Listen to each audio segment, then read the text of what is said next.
ఎక్కువ మేము ప్రాధాన్యత ఇస్తామని చూపించారు. 50% అన్నట్టు చూపించాడు. అవును.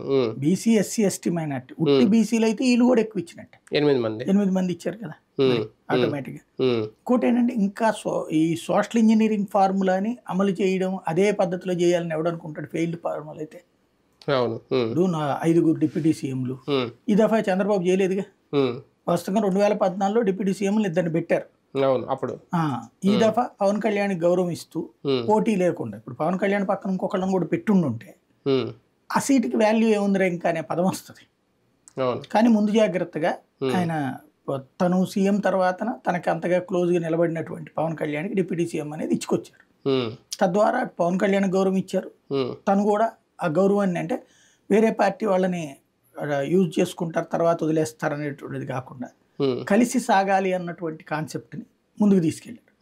అది మంచి ఫార్ములానే కదా.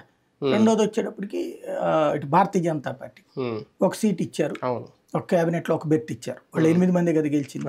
21 మంది గెలిచినటువంటి వాళ్ళకి 3 ఇచ్చారు. 8 మంది లెక్కన అక్కడే ఇదే 7 ఫార్ములా అనమాట.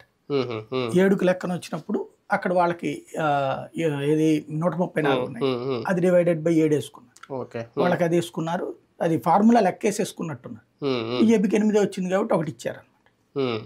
లోకేష్ మార్క్ ఏమైనా కనిపిస్తుందా క్యాబినెట్ మీద?